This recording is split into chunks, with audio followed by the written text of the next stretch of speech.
ನಮಸ್ಕಾರ, ನ್ಯೂಸ್ ಸಂಗಮಕ್ಕೆ ಸ್ವಾಗತ. ಮೊದಲಿಗೆ ಹೆಡ್ಲೈನ್ಸ್.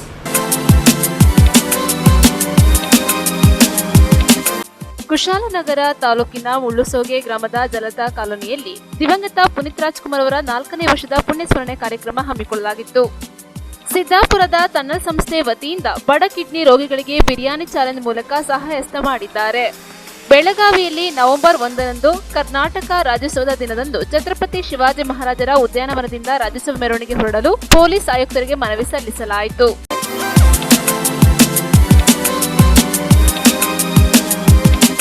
ಕುಶಾಲನಗರ ತಾಲೂಕಿನ ಮುಳುಸುಗೆ ಗ್ರಾಮದ ಜನತಾ ಕಾಲೋನಿಯಲ್ಲಿ ಡಾಕ್ಟರ್ ಪುನೀತ್ ರಾಜ್ಕುಮಾರ್ ಅಭಿಮಾನಿ ಬಳಗದ ವತಿಯಿಂದ ದಿವಂಗತ ಪುನೀತ್ ರಾಜ್ಕುಮಾರ್ ಅವರ 4ನೇ ವರ್ಷದ ಪುಣ್ಯಸ್ಮರಣೆ ಕಾರ್ಯಕ್ರಮ ಹಮ್ಮಿಕೊಳ್ಳಲಾಗಿತ್ತು. ಕುಶಾಲನಗರ ತಾಲೂಕಿನ ಮುಳ್ಳುಸೋಗೆ ಗ್ರಾಮದ ಜನತಾ ಕಾಲೋನಿಯಲ್ಲಿ ಡಾಕ್ಟರ್ ಪುನೀತ್ ರಾಜ್ಕುಮಾರ್ ಅಭಿಮಾನಿ ಬಳಗದ ವತಿಯಿಂದ ಪವರ್ ಸ್ಟಾರ್ ದಿವಂಗತ ಪುನೀತ್ ರಾಜ್ಕುಮಾರ್ ಅವರ 4ನೇ ವರ್ಷದ ಪುಣ್ಯಸ್ಮರಣೆ ಕಾರ್ಯಕ್ರಮ ನಡೆಯಿತು. ಪುಣ್ಯಸ್ಮರಣೆ ಅಂಗವಾಗಿ ಸಾರ್ವಜನಿಕರಿಗೆ ಅನ್ನದಾನ ಕಾರ್ಯಕ್ರಮಕ್ಕೆ ಪೊಲೀಸ್ ವೃತ್ತ ನಿರೀಕ್ಷಕರಾದ ದಿನೇಶ್ ಕುಮಾರ್ ಚಾಲನೆ ನೀಡಿದರು. ಪುನೀತ್ ರವರ ಭಾವಚಿತ್ರಕ್ಕೆ ಪೂಜೆ ನೆರವೇರಿಸಿ ಪುಷ್ಪಾರ್ಚನೆ ಮಾಡುವ ಮೂಲಕ ಕಾರ್ಯಕ್ರಮಕ್ಕೆ ಚಾಲನೆ ನೀಡಲಾಯಿತು. ಬಳಗದ ವತಿಯಿಂದ ಪ್ರತಿ ವರ್ಷದಂತೆ ಈ ಬಾರಿ ಕೂಡ 2,000 ಮಂದಿಗೆ ಚಿಕನ್ ಬಿರಿಯಾನಿ ಮತ್ತು ವೆಜ್ ಪಲಾವ್ ವಿತರಿಸಲಾಯಿತು. ಇದೇ ಸಂದರ್ಭ ಮಾತನಾಡಿದ ಅಭಿಮಾನಿ ಬಳಗದ ಕಾರ್ಯದರ್ಶಿ ಸಚಿನ್, ನಮ್ಮೆಲ್ಲರ ಮನದಲ್ಲಿ ಪುನೀತ್ ಅಜರಾಮರಾಗಿದ್ದಾರೆ. ಅವರ ನೆನಪಿನಲ್ಲಿ ಪ್ರತಿ ವರ್ಷ ಸಮಾಜಮುಖಿ ಕಾರ್ಯಕ್ರಮಗಳನ್ನು ನಡೆಸಿಕೊಂಡು ಬರಲಾಗುತ್ತಿದೆ. ಮುಂದಿನ ದಿನಗಳಲ್ಲಿ ರಕ್ತದಾನ ಶಿಬಿರ ಕೂಡ ಆಯೋಜಿಸುವ ಚಿಂತನೆ ಹೊಂದಲಾಗಿದೆ ಎಂದು ತಿಳಿಸಿದರು. ಬಳಗದ ಸದಸ್ಯ ಲೋಕೇಶ್ ಮಾತನಾಡಿ, 50ಕ್ಕೂ ಅಧಿಕ ಮಂದಿಯನ್ನು ಒಳಗೊಂಡ ಬಳಗದ ಸದಸ್ಯರು ವೈಯಕ್ತಿಕ ವೆಚ್ಚ ಹಾಗೂ ದಾನಿಗಳ ನೆರವಿನಿಂದ ಪ್ರತಿ ವರ್ಷ ಅನ್ನದಾನ ಕಾರ್ಯಕ್ರಮ ನಡೆಸಿಕೊಂಡು ಬರುತ್ತಿರುವುದಾಗಿ ತಿಳಿಸಿದರು. ಇದೇ ಸಂದರ್ಭ ಅಭಿಮಾನಿ ಬಳಗದ ಅಧ್ಯಕ್ಷ ಶಿವರಾಜ್, ಸದಸ್ಯರಾದ ಮಹೇಶ್, ಸಂತೋಷ್, ವೇಣುಕುಮಾರ್, ಜೀವನ್, ರಾಜೀವ್, ಅನುದೀಪ್, ಅನಂತ್ ಮತ್ತಿತರರು ಇದ್ದರು. ನ್ಯೂಸ್ ಸಂಗಮಕ್ಕಾಗಿ ಡಾಕ್ಟರ್ ಎಚ್ ಮೃಗುಕೋಟಿ, ಕುಶಾಲನಗರ. ಸಿದ್ದಾಪುರದ ಟನಲ್ ಸಂಸ್ಥೆ ವತಿಯಿಂದ ಬಡ ಕಿಡ್ನಿ ರೋಗಿಗಳಿಗೆ ಬಿರಿಯಾನಿ ಚಾಲೆಂಜ್ ಮೂಲಕ ಸಹಾಯಹಸ್ತ ನೀಡಿದ್ದಾರೆ. ವಿನೂತನವಾಗಿ ಟನಲ್ ಸಂಸ್ಥೆ ನಿಸ್ವಾರ್ಥವಾಗಿ ಸೇವೆ ಸಲ್ಲಿಸುತ್ತಿರುವುದು ನಿಜವಾಗಿಯೂ ಶ್ಲಾಘನೀಯ ಎಂದು ವಿರಾಜಪೇಟೆ ವಿಧಾನಸಭಾ ಕ್ಷೇತ್ರದ ಶಾಸಕರಾದ ಎಎಸ್ ಪೊನ್ನಣ್ಣ ಅಭಿಪ್ರಾಯ ವ್ಯಕ್ತಪಡಿಸಿದ್ದಾರೆ. ಸಿದ್ದಾಪುರದ ಟನಲ್ ಸಂಸ್ಥೆ ವತಿಯಿಂದ ಬಡ ಕಿಡ್ನಿ ರೋಗಿಗಳಿಗೆ ಡಯಾಲಿಸಿಸ್ ಮಾಡಲು ಸಹಾಯಾರ್ಥವಾಗಿ ಮಾಡುತ್ತಿರುವ ಬಿರಿಯಾನಿ ಚಾಲೆಂಜ್ ಕಾರ್ಯಕ್ರಮವನ್ನು ಉದ್ಘಾಟಿಸಿ ಮಾತನಾಡಿದ ಅವರು, ಇತ್ತೀಚೆಗೆ ಕಿಡ್ನಿ ರೋಗದಿಂದ ಬಳಲುತ್ತಿರುವವರು ಹೆಚ್ಚಾಗಿದ್ದು ಎಲ್ಲರಿಗೂ ಡಯಾಲಿಸಿಸ್ ಮಾಡುವುದು ಅಸಾಧ್ಯವಾಗಿದೆ. ಈ ನಡುವೆ ಬಡವರಿಗಾಗಿ ಟನಲ್ ಸಂಸ್ಥೆ ಕಡಿಮೆ ವೆಚ್ಚದಲ್ಲಿ ಹಾಗೂ ಇನ್ನೂ ಕೆಲವರಿಗೆ ಉಚಿತವಾಗಿ ಮಾಡುತ್ತಿರುವುದು ಉತ್ತಮ ಕಾರ್ಯವಾಗಿದೆ. ಇತ್ತೀಚೆಗೆ ಟನಲ್ ಸಂಸ್ಥೆ ಬಿರಿಯಾನಿ ಚಾಲೆಂಜ್ ಎಂಬ ವಾಕ್ಯದೊಂದಿಗೆ ಸಾರ್ವಜನಿಕರಿಗೆ ಬಿರಿಯಾನಿ ನೀಡುವ ಮೂಲಕ ಅದರಿಂದ ಬರುವ ಹಣದಿಂದ ಬಡ ರೋಗಿಗಳ ಚಿಕಿತ್ಸೆಗೆ ನೆರವಾಗುತ್ತಿರುವ ಮೂಲಕ ಸಂಘಟನೆಯು ನಿಜವಾದ ಸೇವೆಯನ್ನು ನೀಡುತ್ತಿದೆ ಎಂದು ಮೆಚ್ಚುಗೆ ವ್ಯಕ್ತಪಡಿಸಿದರು. ಇದೇ ಸಂದರ್ಭದಲ್ಲಿ ಟನಲ್ ಸಂಸ್ಥೆಯ ಪದಾಧಿಕಾರಿಗಳು ಹಾಗೂ ಕಾರ್ಯಕರ್ತರು ಹಾಜರಿದ್ದರು. ಒಳ್ಳೆ ಕಾರ್ಯಕ್ಕೆ ನಾವು ಕೈ ಹಾಕಿದ್ದೇವೆ. ನಮ್ಮೆಲ್ಲರಿಗೂ ಕೂಡ ಹೃದಯದ ಅಭಿನಂದನೆಗಳನ್ನು ಸಲ್ಲಿಸ್ತೇನೆ. ಟನಲ್ ಸಂಸ್ಥೆಯವರು, ನಾನು ಕೂಡ ಅಲ್ಲಿಗೆ ಭೇಟಿ ನೀಡಿದ್ದೇನೆ. ಸಿದ್ದಾಪುರದಲ್ಲಿ ಬಡವರಿಗೆ ಡಯಾಲಿಸಿಸ್ ಯಂತ್ರಗಳನ್ನು ಬಳಸಿ ಡಯಾಲಿಸಿಸ್ ಮಾಡುವಂಥದ್ದು ಕೇವಲ 500 ರೂಪಾಯಿಗೆ ಮಾಡ್ತಾ ಇರುವಂಥದ್ದು ಬಹಳ ಶ್ಲಾಘನೀಯ ಮತ್ತು ಒಂದು ಪುಣ್ಯದ ಕೆಲಸ ಅವರು ಮಾಡ್ತಾ ಇದ್ದಾರೆ. ಅವರಿಗೆ ಎಲ್ಲ ರೀತಿಯಾದಂಥ ಬೆಂಬಲವನ್ನು ನಾನು ಕೂಡ ಖಂಡಿತವಾಗಿ ಕೊಡ್ತೇನೆ ಮತ್ತು ಎಲ್ಲ ನಾಗರಿಕರು ಕೊಡಬೇಕು. ವೆಂಕಟೇಶ್ ಅವರು ಕೂಡ ಮುಂದಾಗಿದ್ದಾರೆ ಅಂತ ಕೇಳುವಾಗ ಭಾಳ ಸಂತೋಷ ಆಗ್ತದೆ. ಅಂದರೆ ಇವತ್ತು ಕಿಡ್ನಿ ರೋಗದಿಂದ ಬಳಲ್ತಾ ಇರುವಂಥವ್ರು ಭಾಳ ಹೆಚ್ಚಿನ ಸಂಖ್ಯೆಯಲ್ಲಿದೆ. ನಾವು ವಿರಾಜಪೇಟೆ ಆಸ್ಪತ್ರೆಯಲ್ಲಿ 8 ಡಯಾಲಿಸಿಸ್ ಮಿಷಿನ್ ಇದೆ, 3 ಸುತ್ತು ಮಾಡ್ತಾರೆ, ಆದರೂ ಕೂಡ ಫುಲ್ ಆಗಿದೆ. ವೆಯ್ಟಿಂಗ್ ಇವಾಗ ಭಾಳ ಕಮ್ಮಿ, 1-2 ಮಾತ್ರ ಇದೆ ವೆಯ್ಟಿಂಗ್. ಹಾಗೆ ಅಮೆರಿಕನ್ ಹಾಸ್ಪಿಟಲಲ್ಲಿ ಕೂಡ ನಾನು ಒಂದು ಡಯಾಲಿಸಿಸ್ ಮಿಷಿನನ್ನು ಉಚಿತವಾಗಿ ನೀಡಿದ್ದೇನೆ. ಎಲ್ಲೂ ಕೂಡ 2 ಡಯಾಲಿಸಿಸ್ ಮಿಷಿನ್ ಕಂಟಿನ್ಯೂಸ್ ಆಗಿ ಹೋಗ್ತಾರೆ. ಇದರಿಂದ ಹೆಚ್ಚಿನ ರೋಗಿಗಳಿದ್ದಾರೆ, ಚಿಕಿತ್ಸೆಗೆ ಅವಶ್ಯಕತೆ ಇರುವಂಥವರು ಜನ ತುಂಬ ಇದ್ದಾರೆ. ಮೈಸೂರು, ಬೆಂಗಳೂರು, ಮಂಗಳೂರು ಹೋಗ್ಲಿಕ್ಕೆ ಸಾಧ್ಯ ಆಗಿದೆ.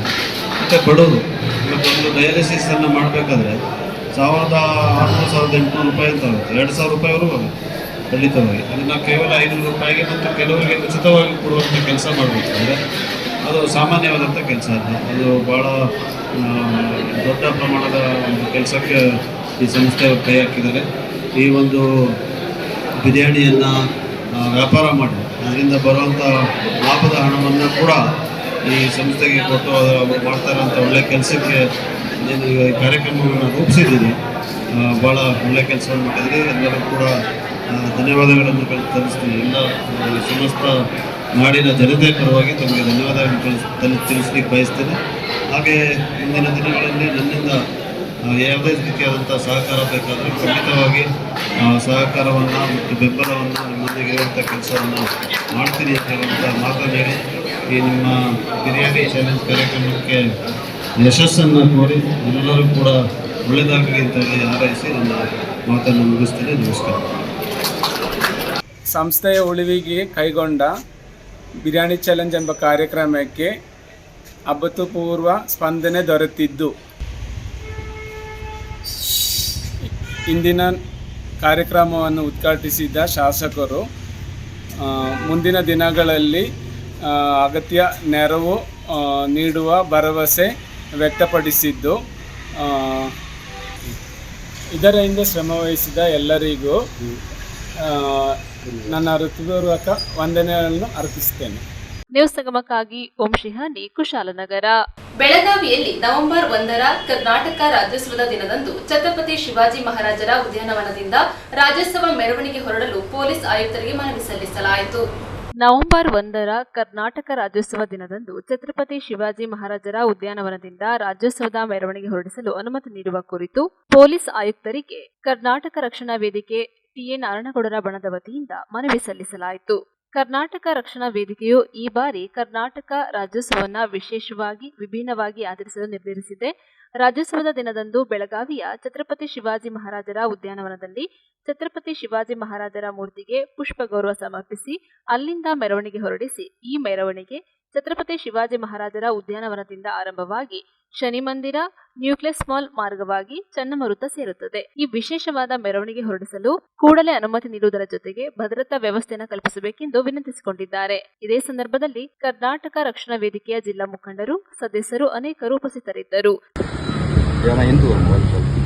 ನವೆಂಬರ್ 1 ಕರ್ನಾಟಕ ರಾಜ್ಯೋತ್ಸವ ದಿನದಂದು ನಾಡದ್ರೋಹಿ ಸಂಘಟನೆ ಮಹಾರಾಷ್ಟ್ರ ಏಕೀಕರಣ ಸಮಿತಿ ಮತ್ತೆ ತಮ್ಮ ಹಳೆ ಖ್ಯಾತಿಯನ್ನು ತೆಗೆದಿದ್ದಾರೆ. 1ನೇ ತಾರೀಕು ಕರಾಳ ದಿನ ಆಚರಣೆ ಮಾಡ್ತೀವಿ ಅಂತ ಹೇಳಿ ಒಂದು ರಾಜ್ಯ ಸರ್ಕಾರಕ್ಕೆ ಜಿಲ್ಲಾಡಳಿತಕ್ಕೆ ಸೆಡ್ಡು ಹೊಡೆಯುವಂತ ಕೆಲಸ ಮಾಡ್ತಾ ಇದ್ದಾರೆ. ಅದನ್ನ ವಿರೋಧಿಸಿ ಕರ್ನಾಟಕ ರಕ್ಷಣಾ ವೇದಿಕೆ ಬಹಳ ದಿನಗಳಿಂದನೂ ಕೂಡ ಪ್ರತಿಭಟನೆ ಮಾಡ್ತಾ ಇದೀವಿ. ಯಾವುದೇ ಕಾರಣಕ್ಕೂ ಕರಾಳ ದಿನಾಚರಣೆಗೆ ಅವಕಾಶ ಕೊಡಬಾರದು ಅಂತ ಹೇಳಿ.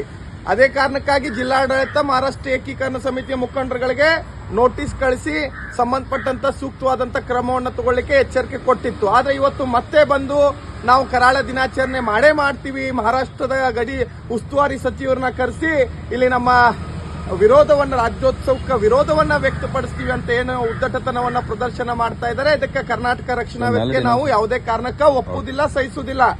ಮಾನ್ಯ ಸರ್ಕಾರ ಮತ್ತು ಜಿಲ್ಲಾಡಳಿತ ಇದ್ರ ಬಗ್ಗೆ ಗಂಭೀರವಾಗಿ ತಗೊಳ್ಬೇಕು. ಯಾಕಂದ್ರೆ ಇವತ್ತು ನಾವು ಕೂಡ ಮಾನ್ಯ ಪೊಲೀಸ್ ಆಯುಕ್ತರಿಗೆ ಒಂದು ಅನುಮತಿ ಪತ್ರವನ್ನು ಕೊಟ್ಟಿದ್ದೀವಿ. ಈ ಸರಿ ರಾಜ್ಯೋತ್ಸವದ ಮೆರವಣಿಗೆನ ಛತ್ರಪತಿ ಶಿವಾಜಿ ಮಹಾರಾಜರಿಗೆ ಮೂರ್ತಿಗೆ ಮಾಲಾರ್ಪಣೆ ಮಾಡೋದ್ರ ಮುಖಾಂತರ ಶಿವಾಜಿ ಉದ್ಯಾನವನದಿಂದ ನಮ್ಮ ಮೆರವಣಿಗೆಯನ್ನ ಪ್ರಾರಂಭ ಮಾಡಬೇಕು ಅಂತ ಹೇಳಿ ನಾವು ಅವರಿಗೆ ಒಂದು ಪತ್ರವನ್ನ ಕೊಟ್ಟಿದ್ದೀವಿ. ನಮಗೂ ಕೂಡ ಅನುಮತಿಯನ್ನ ಅಲ್ಲಿಂದ ಕೊಡಬೇಕು ಅಂತ ಹೇಳಿ. ಹಾಗಾಗಿ ಅದಕ್ಕೆ ಜಿಲ್ಲಾಡಳಿತ, ಪೊಲೀಸ್ ಇಲಾಖೆಯವರು ನಮಗೆ ಸಹ ಈ ಸರಿ ರಾಜ್ಯೋತ್ಸವದ ಮೆರವಣಿಗೆಯನ್ನ ಶಿವಾಜಿ ಉದ್ಯಾನವನದಿಂದ ಪ್ರಾರಂಭ ಮಾಡಲಿಕ್ಕೆ ಅವಕಾಶವನ್ನು ಕೊಡಬೇಕು. ಯಾವುದೇ ಕಾರಣಕ್ಕೂ ಕರಾಳ ದಿನಾಚರಣೆಗೆ ಅವಕಾಶ ಕೊಡಬಾರದು. ಒಂದು ವೇಳೆ ಕರಾಳ ದಿನಾಚರಣೆಗೆ ಅವಕಾಶ ಕೊಟ್ಟಿದ್ದೇ ಆದಲ್ಲಿ ಬೆಳಗಾವಿಯ ಕಾನೂನು ಸುವ್ಯವಸ್ಥೆಗೆ ಧಕ್ಕೆ ಆಯಿತು ಅಂದ್ರೆ ನೇರವಾಗಿ ಜಿಲ್ಲಾಡಳಿತ, ಪೊಲೀಸ್ ಇಲಾಖೆ ಮತ್ತು ಇಲ್ಲಿಯ ಸರ್ಕಾರ, ಇಲ್ಲಿಯ ಸಂಬಂಧಪಟ್ಟಂತ ಜನಪ್ರತಿನಿಧಿಗಳು ಹೊಣೆ ಆಗ್ತಾರೆ ಅಂತ ಈ ಸಂದರ್ಭದಲ್ಲಿ ನಾನು ಎಚ್ಚರಿಕೆಯನ್ನ ಕೊಡ್ತಾ ಇದ್ದೀನಿ. ನ್ಯೂಸ್ ಸಂಗಮಕ್ಕಾಗಿ ಓಂ ಶಿಹಾನಿ, ಕುಶಾಲನಗರ. ಪಾವಗಡ ಪಟ್ಟಣದ ತಾಲೂಕು ಕಚೇರಿ ಆವರಣದಲ್ಲಿ ರೈತರ ಹಲವಾರು ಸಮಸ್ಯೆಗಳನ್ನು ಈಡೇರಿಸುವಂತೆ ಒತ್ತಾಯಿಸಿ ಕರ್ನಾಟಕ ರಾಜ್ಯ ರೈತ ಸಂಘದ ವತಿಯಿಂದ ಬೃಹತ್ ಪ್ರತಿಭಟನೆ ಮಾಡಲಾಯಿತು. ರೈತರ ಹಲವಾರು ಜ್ವಲಂತ ಸಮಸ್ಯೆಗಳನ್ನು ಈಡೇರಿಸುವಂತೆ ಒತ್ತಾಯಿಸಿ ಕರ್ನಾಟಕ ರಾಜ್ಯ ರೈತ ಸಂಘ ಹಾಗೂ ಹಸಿರು ಸೇನೆಯ ಜಿಲ್ಲಾಧ್ಯಕ್ಷರಾದ ಪೂಜಾರಪ್ಪನವರ ನೇತೃತ್ವದಲ್ಲಿ ಬೃಹತ್ ಪ್ರತಿಭಟನೆ ಮಾಡಲಾಯಿತು. ಪಾವಗಡ ಪಟ್ಟಣದ ತಾಲೂಕು ಕಚೇರಿಯ ಆವರಣದಲ್ಲಿ ನೂರಾರು ರೈತರು ಜಮಾಯಿಸಿ ರಸ್ತೆಯುದ್ದಕ್ಕೂ ಸರ್ಕಾರದ ವಿರುದ್ಧ ಘೋಷಣೆಗಳನ್ನು ಕೂಗುತ್ತಾ ಸಾಗಿದ ಪ್ರತಿಭಟನಾಕಾರರು ಅಂಬೇಡ್ಕರ್ ಪ್ರತಿಮೆಗೆ ಮಾಲಾರ್ಪಣೆ ಮಾಡಿ ನಂತರ ಶನಿಮಹಾದೇವಿ ದೇವಸ್ಥಾನದ ಸರ್ಕಲ್ ಮೂಲಕ ತಹಶೀಲ್ದಾರ್ ಕಚೇರಿಯ ಆವರಣದಲ್ಲಿ ಗ್ರೇಡ್ 2 ತಹಶೀಲ್ದಾರ್ ಪ್ರಸಾದ್ ರವರಿಗೆ ಮನವಿ ಪತ್ರ ನೀಡಿ ಪೂಜಾರಪ್ಪನವರು ಮಾತನಾಡುತ್ತಾ ಸುಮಾರು 20 ವರ್ಷಗಳಿಂದ ಮಳೆ ಇಲ್ಲದೆ ಬೆಳೆಯಾಗದೆ ರೈತರು ಇಕ್ಕಟ್ಟಿಗೆ ಸಿಲುಕಿರುವುದರಿಂದ ತಕ್ಷಣವೇ ಬೆಳೆ ಸಮೀಕ್ಷೆ ನಡೆಸಿ 1 ಎಕರೆಗೆ 30,000 ರುಗಳ ಬೆಳೆ ನಷ್ಟ ಪರಿಹಾರವನ್ನು ರೈತರ ಖಾತೆಗೆ ಹಾಕಬೇಕು ಮತ್ತು ಬಗರ್ ಹುಕಂ ಯೋಜನೆಯಲ್ಲಿ ಅರ್ಜಿ ಹಾಕಿರುವ ಎಲ್ಲ ಭೂರಹಿತ ರೈತರಿಗೆ ಜಮೀನು ಮಂಜೂರು ಮಾಡಿಸಿಕೊಡಬೇಕು. ತುಮಕೂರು ಜಿಲ್ಲೆಯ ಎಲ್ಲಾ ತಾಲೂಕುಗಳಲ್ಲಿ ಕರ್ನಾಟಕ ಗ್ರಾಮೀಣ ಬ್ಯಾಂಕ್ ಮತ್ತು ಸ್ಟೇಟ್ ಬ್ಯಾಂಕ್ ಆಫ್ ಇಂಡಿಯಾ ಹಾಗೂ ಇತರೆ ಬ್ಯಾಂಕುಗಳಲ್ಲಿ ರೈತರು ಮಾಡಿರುವ ಸಾಲಕ್ಕೆ ನೋಟಿಸ್ಗಳು ನೀಡುತ್ತಿದ್ದು, ಸಂಕಷ್ಟದಲ್ಲಿರುವ ರೈತರು ಆತ್ಮಹತ್ಯೆ ಮಾಡಿಕೊಳ್ಳುವ ಸಂಭವವಿರುತ್ತದೆ. ಆದ್ದರಿಂದ ಬ್ಯಾಂಕುಗಳು ರೈತರಿಗೆ ನೋಟಿಸ್ ಕೊಡುವುದನ್ನು ನಿಲ್ಲಿಸಬೇಕು ಮತ್ತು ಎಸ್ಬಿಐ ಬ್ಯಾಂಕುಗಳಲ್ಲಿ ರೈತರ ಸುಸ್ತಿ ಸಾಲವು ಅಸಲು ಸಾಲಕ್ಕಿಂತ ಕಡಿಮೆ ಕಟ್ಟಿಸಿಕೊಂಡು ಸಾಲದಿಂದ ಮುಕ್ತಿಗೊಳಿಸುತ್ತದೆ. ಆದ್ದರಿಂದ ಬೇರೆ ಬ್ಯಾಂಕುಗಳಲ್ಲಿ ಸಾಲ ಕೊಡುವುದನ್ನು ರದ್ದು ಮಾಡಬೇಕೆಂದು ಆಗ್ರಹಿಸಿದರು. ಕರ್ನಾಟಕ ರಾಜ್ಯ ರೈತ ಸಂಘ ಹಾಗೂ ಹಸಿರು ಸೇನೆಯ ತಾಲೂಕು ಅಧ್ಯಕ್ಷರಾದ ಶಿವರವರು ಮಾತನಾಡುತ್ತಾ, ತಾಲೂಕಿನ ಹಲವಾರು ರೈತರಿಗೂ ಭೂರಹಿತ ಸಣ್ಣ ಭೂ ಹಿಡುವಳಿದಾರರಿಗೂ ಹಾಗೂ ಕಡು ಬಡವರಿಗೆ ಕೊಟ್ಟಿರುವ ಆಹಾರ ಪಡಿತರ ಚೀಟಿಗಳನ್ನು ಕಿತ್ತು ಹಾಕುತ್ತಿರುವುದು ಸರಿಯಲ್ಲ. ಅರ್ಹ ಫಲಾನುಭವಿಗಳ ಆಹಾರ ಪಡಿತರ ಚೀಟಿಗಳನ್ನು ರದ್ದು ಮಾಡದೆ ಮುಂದುವರೆಸಬೇಕು. ಬೆಳೆ ವಿಮೆ ಕಟ್ಟಿರುವ ಎಲ್ಲರಿಗೂ ರೈತರಿಗೂ ಕಡ್ಡಾಯವಾಗಿ ಬೆಳೆ ವಿಮೆಯನ್ನು ನೀಡಬೇಕೆಂದು ಒತ್ತಾಯಿಸಿದರು. ಇದೇ ಸಂದರ್ಭದಲ್ಲಿ ಕಾರ್ಯದರ್ಶಿ ಪೂಜಾರಿ ಚಿತ್ತಯ್ಯ, ರಾಮಂಜಿನಪ್ಪ, ಈರಣ್ಣ, ಮಂಜುನಾಥ್, ಮರೂರು ಮುದ್ದವೀರಪ್ಪ, ಪಾತಣ್ಣ, ಯಲ್ಲಮ್ಮ, ಈಶ್ವರಪ್ಪ, ಚಿಕ್ಕಣ್ಣ, ಲಕ್ಷ್ಮಣ ನಾಯ್ಕ, ವೀರೇಶ್, ರಾಮಣ್ಣ, ನಾಗೇಂದ್ರ, ಆಂಜನೇಯ, ಹನುಮಂತರಾಯಪ್ಪ, ಕರಿಯಣ್ಣ, ನಾಗರಾಜು, ನಾಗೇಂದ್ರಪ್ಪ, ಸಣ್ಣ ರಾಮಪ್ಪ, ತಿಪ್ಪಸ್ವಾಮಿ, ನಾರಾಯಣ್ ನಾಯಕ್, ರಾಜಣ್ಣ, ರಾಮಕೃಷ್ಣಪ್ಪ ಹಾಗೂ ಇನ್ನೂ ಮುಂತಾದವರು ಉಪಸ್ಥಿತರಿದ್ದರು.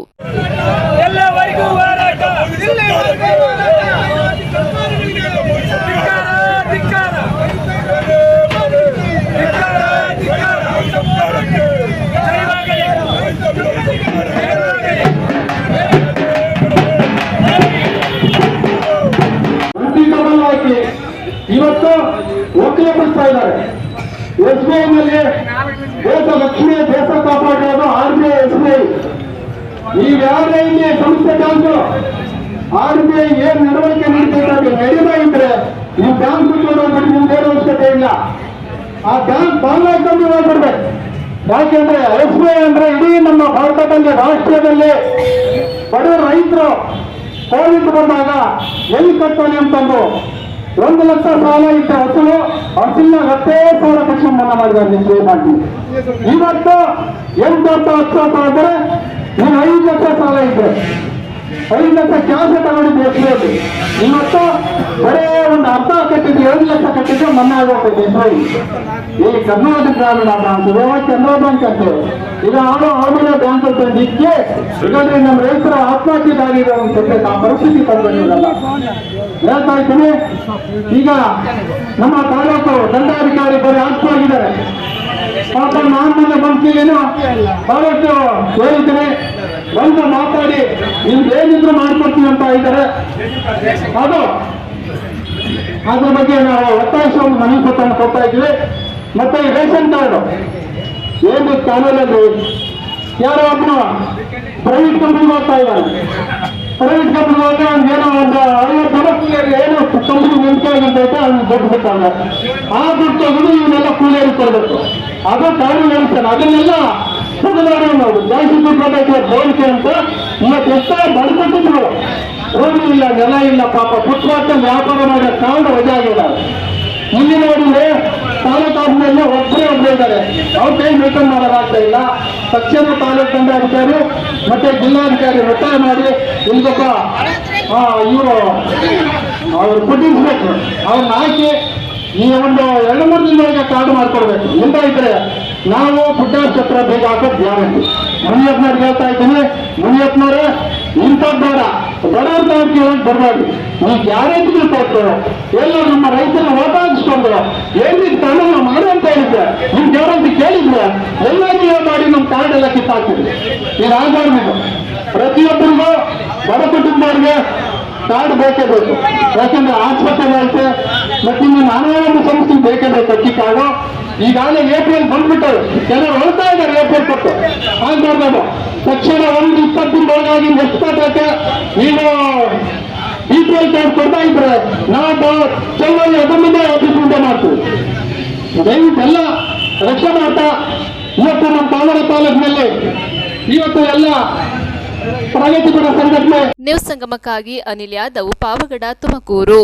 ಸಿದ್ದಾಪುರ ಸಮೀಪದ ಪಾಲೆಬೆಟ್ಟ ಚೆಶೈರ್ ಹೋಮ್ಸ್ ವಿಶೇಷ ಶಾಲೆಯ ಬೆಳ್ಳಿ ಹಬ್ಬ ಆಚರಣೆ ಅದ್ದೂರಿಯಾಗಿ ನಡೆಯಿತು. ಪಾಲಿಬೆಟ್ಟ ಚೆಶೈರ್ ಹೋಮ್ಸ್ ವಿಶೇಷ ಶಾಲೆಯ ಬೆಳ್ಳಿ ಹಬ್ಬ ಆಚರಣೆಯು ಶಾಲೆಯ ಆವರಣದಲ್ಲಿ ವಿವಿಧ ಕಾರ್ಯಕ್ರಮಗಳೊಂದಿಗೆ ಅದ್ದೂರಿಯಾಗಿ ನಡೆಯಿತು. ಭಾರತೀಯ ಕ್ರೀಡಾ ವಿವರಣೆಗಾರ ಹಾಗೂ ಪ್ರೊ ಕಬಡ್ಡಿ ಲೀಗ್ ನಿರ್ದೇಶಕ ಚಾರು ಶರ್ಮಾ ಬೆಳ್ಳಿ ಹಬ್ಬದ ಕಾರ್ಯಕ್ರಮದ ಉದ್ಘಾಟನೆ ಮಾಡಿ ಮಾತನಾಡಿದರು. ವಿಶೇಷ ಚೇತನ ವಿದ್ಯಾರ್ಥಿಗಳನ್ನು ಗುರುತಿಸಿ ಪುನರ್ವಸತಿ ಕಲ್ಪಿಸುವ ಮೂಲಕ ಶಿಕ್ಷಣದೊಂದಿಗೆ ಉತ್ತಮ ಭವಿಷ್ಯ ರೂಪಿಸಲು ಸೇವಾ ಮನೋಭಾವದ ಸಮಾಜ ಸೇವೆಯಲ್ಲಿ ತೊಡಗಿಸಿಕೊಂಡಿರುವ ಪಾಲಿಬೆಟ್ಟದ ಚೆಶೈರ್ ಹೋಮ್ಸ್ ಬೆಳ್ಳಿ ಹಬ್ಬ ಸಂಭ್ರಮದಲ್ಲಿರುವುದು ಸಂತಸ ತಂದಿದೆ. ಸಂಕಷ್ಟದಲ್ಲಿರುವವರಿಗೆ ನೆರವಾಗುವ ಮೂಲಕ ಎಲ್ಲಾ ಸೌಲಭ್ಯಗಳನ್ನು ಕಲ್ಪಿಸುವುದರೊಂದಿಗೆ ಸ್ವ ಉದ್ಯೋಗದ ಮೂಲಕ ಸ್ವಾವಲಂಬಿ ಜೀವನ ನಡೆಸಲು ಸಹಕಾರ ನೀಡುವುದರೊಂದಿಗೆ ಮಾದರಿ ವಿಶೇಷ ಚೇತನರ ಶಾಲೆಯನ್ನಾಗಿಸಿ ಮನೆಯ ಮಕ್ಕಳಂತೆ ಕಲಿಸಿ ಪ್ರೋತ್ಸಾಹಿಸುತ್ತಿರುವುದು ಹೆಮ್ಮೆಯ ವಿಷಯ ಎಂದರು. ಚೆಶೈರ್ ಹೋಮ್ಸ್ ಶಾಲೆಯ ಮುಖ್ಯಸ್ಥೆ ಗೀತಾ ಸಂಗಪ್ಪ ಮಾತನಾಡಿ 6 ಮಕ್ಕಳಿಂದ ಪ್ರಾರಂಭವಾದ ಶಾಲೆ ಈಗ 25 ವರ್ಷ ಪೂರೈಸಿ ಬೆಳ್ಳಿ ಹಬ್ಬಕ್ಕೆ ಕಾಲಿಟ್ಟಿದ್ದು ಇದೀಗ 60ಕ್ಕೂ ಹೆಚ್ಚು ವಿದ್ಯಾರ್ಥಿಗಳು ಶಿಕ್ಷಣ ಹಾಗೂ ತರಬೇತಿಯಲ್ಲಿ ತೊಡಗಿಸಿಕೊಂಡಿದ್ದಾರೆ. ವಿಶೇಷ ಚೇತನ ವಿದ್ಯಾರ್ಥಿಗಳಿಗೆ ಉತ್ತಮ ಭವಿಷ್ಯ ರೂಪಿಸಲು ಶಿಕ್ಷಣದೊಂದಿಗೆ ಕೌಶಲ್ಯ ಅಭಿವೃದ್ಧಿ ತರಬೇತಿಯನ್ನು ನೀಡಲಾಗುತ್ತಿದ್ದು ಕರಕುಶಲ, ಪರಿಸರ, ಆರೋಗ್ಯ, ಯೋಗ, ಗಾಯನ, ನೃತ್ಯ, ಕ್ರೀಡೆ ಸೇರಿದಂತೆ ಹಲವು ಚಟುವಟಿಕೆಗಳಲ್ಲಿ ವಿದ್ಯಾರ್ಥಿಗಳು ಸಕ್ರಿಯವಾಗಿ ತೊಡಗಿಸಿಕೊಳ್ಳುತ್ತಿದ್ದಾರೆ. ಎಲ್ಲರ ಸಹಕಾರದಿಂದ ಶಾಲೆ ಮುನ್ನಡೆಯುತ್ತಿದ್ದು ಮತ್ತಷ್ಟು ಯೋಜನೆಗಳನ್ನು ರೂಪಿಸಲಾಗುತ್ತಿದ್ದು ಹೆಚ್ಚಿನ ಪ್ರೋತ್ಸಾಹ ನೀಡಬೇಕಾಗಿದೆ ಎಂದರು. ಇದೇ ಸಂದರ್ಭ ವಿವಿಧ ಕ್ಷೇತ್ರದಲ್ಲಿ ಸಾಧನೆ ಮಾಡಿದ ಶಾಲೆಯ ಸಂಸ್ಥಾಪಕರಾದ ಸಿಎ ಮುತ್ತಣ್ಣ, ಶಾಲಾ ಮುಖ್ಯ ಶಿಕ್ಷಕರಾದ ಶಿವರಾಜ್, ಹಳೆಯ ವಿದ್ಯಾರ್ಥಿ ಹಾಗೂ ಅಂತಾರಾಷ್ಟ್ರೀಯ ಕ್ರೀಡಾಪಟು ರಂಶಾದ್, ವಿದ್ಯಾರ್ಥಿ ಸೋಮೇಶ್ ಇವರನ್ನ ಸನ್ಮಾನಿಸಿ ಗೌರವಿಸಲಾಯಿತು. ಇದೇ ಸಂದರ್ಭ ಶ್ರೀಮತಿ ಅನುಜ ಶರ್ಮಾ, ವಿಶೇಷ ಶಾಲೆಯ ಆಡಳಿತ ಮಂಡಳಿ ಉಪಾಧ್ಯಕ್ಷೆ ಪುನೀತ ರಾಮಸ್ವಾಮಿ, ಕಾರ್ಯದರ್ಶಿ ಆಶಾ ಸುಬ್ಬಯ್ಯ, ಖಜಾಂಚಿ ಡಾಕ್ಟರ್ ಎಸಿ ಗಣಪತಿ, ಸಂಸ್ಥಾಪಕ ಸಿಎ ಮುತ್ತಣ್ಣ, ಮುಖ್ಯ ಶಿಕ್ಷಕ ಶಿವರಾಜ್ ಸೇರಿದಂತೆ ಗಣ್ಯರು, ಶಾಲಾ ವಿದ್ಯಾರ್ಥಿಗಳು, ಪೋಷಕರು, ಶಿಕ್ಷಕರುಗಳು ಹಾಜರಿದ್ದರು. ಶಾಲಾ ವಿದ್ಯಾರ್ಥಿಗಳಿಂದ ನೃತ್ಯ, ನಾಟಕ, ಯೋಗ ಸೇರಿದಂತೆ ವಿವಿಧ ಸಾಂಸ್ಕೃತಿಕ ಕಾರ್ಯಕ್ರಮಗಳು ನೆರೆದಿದ್ದವರ ಗಮನ ಸೆಳೆಯಿತು. ವಿದ್ಯಾರ್ಥಿಗಳ ಪ್ರತಿಭೆ ಅನಾವರಣಕ್ಕೆ ಗಣ್ಯರು ಮೆಚ್ಚುಗೆ ವ್ಯಕ್ತಪಡಿಸಿದ್ರು. Perhaps in the early 80s or late 70s. And as you may know, the captain of India in the 60s till the early 70s was this very sophisticated and I suppose noble gentleman called Tiger Patori. And Tiger Patori was those days, of course he'd retired, he was doing a little bit of commentary on radio particularly and early days of television as well. This is very relevant today because although Nadia, right, we don't get burnt, very emotional experience. Anyway, so the commentator, because we commentate in pairs, right? 2 people commentate together usually to make it a nice story and to make it more pleasurable for those listening. Now the other commentator, I will not take his name, wasn't me, was, well, the match was going on and Tiger, as you may know, had this very wry sense of humor, he had a nice voice, he didn't say much, and the world kind of owed him. And the first commentator said, to one delivery that came outside the off stump. This was all in Hindi, by the way, but if you don't mind, I know all of you are Hindi geniuses, but I'll just stick to English if you don't mind. And he said, and the slightly short ball outside the off stump, and the batsman leaned into it, played it on the up, the bat came down at just the right timing, and the ball is in Hindi cheaply away in the gap on the offside between cover and extra cover, and rolling along the ground, and it's a fast outfield, it's 4! What a lovely transfer of weight and what a great shot. He said, Tiger, what do you have to say? There was a 5-second silence and Tiger said, well, you said everything, haven't you? He didn't say anything anymore. And that's why I just spoke earlier. ಇವತ್ತು ಚೆಶೈರ್ homes India ಕೂಗಿಂದ ನಮ್ಮ 25th anniversary celebrate ಮಾಡ್ತಾ ಇದ್ದೇವೆ. ನಮ್ಮ chief guest ಇವತ್ತು ಫಂಕ್ಷನ್ಗೆ mister Charu Sharma, the voice of India sports commentator, ಅವ್ರ ಹೆಂಡತಿ, ಅವರು ಆನಂದ್ ಮಹೀಂದ್ರ ಅವ್ರದ್ದು ಸಿಸ್ಟರ್, ಅವರು ಚೀಫ್ ಗೆಸ್ಟ್ ಆಗಿ ಬಂದಿದ್ದಾರೆ ಇವತ್ತು. ಆ್ಯಂಡ್ ಅವರು ಈಗ ನಮ್ಮದು 25 ಇಯರ್ಸ್ ನಾವು ಏನೆಲ್ಲ ಮಾಡಿದ್ದೇವೆ, ನಾವು ಶುರು ಮಾಡಿದ್ದು 6 ಚಿಲ್ಡ್ರನ್ ಜೊತೆಯಲ್ಲಿ, ಮತ್ತು ಈಗ ನಾವು 62 ಮಕ್ಕಳು ಇದ್ದಾರೆ ನಮ್ಮ ಸೆಂಟರ್ನಲ್ಲಿ. ನಾವು ಬೇರೆ ಬೇರೆ ಥರ ಈ ಇಂಟೆಲೆಕ್ಚುಯಲ್ ಚಾಲೆಂಜ್ ಮಕ್ಕಳಿಗೆ ನಾವು ಬೇರೆ ಬೇರೆ ಥರ ಪ್ರೋಗ್ರಾಮ್ಸ್ ಮಾಡ್ತಾ ಇದ್ದೇವೆ. ನಾವು ಕಮ್ಯುನಿಟಿ ಬೇಸ್ಡ್ ರಿಹ್ಯಾಬಿಲಿಟೇಷನ್ ಮಾಡಿದ್ದು ಸ್ವಲ್ಪ ವರ್ಷ ಹಿಂದೆ. ಮತ್ತು ಈಗ ನಮ್ಮದು ಫೋಕಸ್ ಏನು ಅಂದರೆ ರೀಸೈಕ್ಲಿಂಗ್ ಬಗ್ಗೆ. ನಾವು recycling, plastic recycling, paper, cloth ಅದೆಲ್ಲ ನಾವು ಮಾಡ್ತಾಯಿದ್ದೇವೆ. ಈ ಮಕ್ಕಳನ್ನ ಮುಖ್ಯವಾಹಿನಿಗೆ ತರಲಿಕ್ಕೆ ನಾವು ಇಷ್ಟು ವರ್ಷದಿಂದ ನಾವು ಕೆಲಸ ಮಾಡ್ತಾಯಿದ್ದೇವೆ. It began with just a handful of 6 young people. Over the past 25 years, it has grown into a vibrant center, serving more than 60 students with academic, vocational and therapeutic programs that touch families across Kodapur. Cheshire Homes India Coorg is not just a place of care, but a home of hope. What moves me most is how the work here extends far beyond these walls into over 30 villages through rehabilitation and self-employment initiatives. In doing so, CHIC has brought independence and purpose to thousands of individuals who might otherwise have had to face much harder struggles in life. Every human being faces challenges, but some among us carry a heavier load. What shines through at CHIC is the grace and quiet courage with which these challenges are met and faced every single day.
ಪಳ ಅಂತ ಹೊಳಿತಾ ಇದೆ. ಸರಿ, college ಹೋಗೋಣ, ಫ್ರೆಂಡ್ಸ್ಗೆಲ್ಲ ನಮ್ಮ ಹಲ್ಗಳನ್ನ ಪಳ ಹೊಳಿತಾರ ಹಲ್ಗಳನ್ನ ತೋರ್ಸೋಣ, ಬಾ ಹೋಗೋಣ.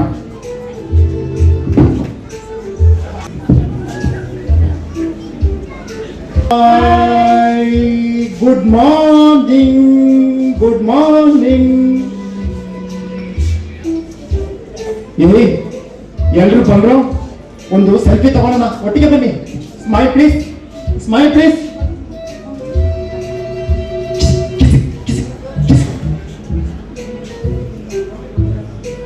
ಏನು ಇವತ್ತು ಸ್ಪೆಷಲ್?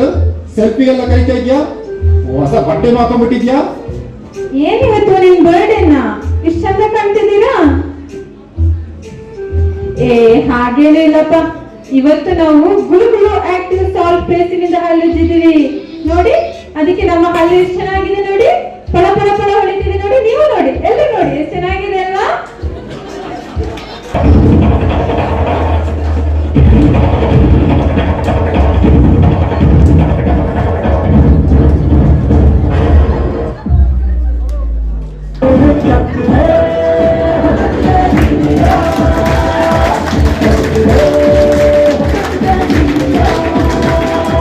ನ್ಯೂಸ್ ಸಂಗಮಕ್ಕಾಗಿ ಡಾಕ್ಟರ್ ಎಚ್.ಎಂ. ರಘುಕೋಟಿ, ಕುಶಾಲನಗರ.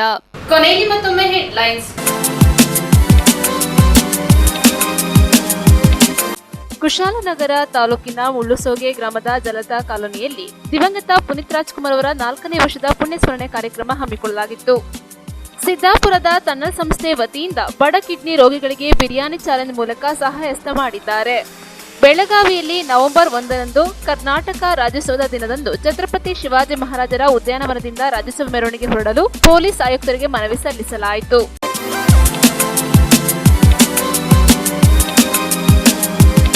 ಇಲ್ಲಿಗೆ ನ್ಯೂಸ್ ಸಂಗಮ ಮುಕ್ತಾಯವಾಯಿತು. ಸುದ್ದಿ ಮಾಹಿತಿ ಮನೋರಂಜನೆಗಾಗಿ ನೋಡ್ತಾ ಇರಿ ಸಂಗಮ ಟಿವಿ. ವಂದನೆಗಳೊಂದಿಗೆ ಸುಪ್ರೀತಾ LN.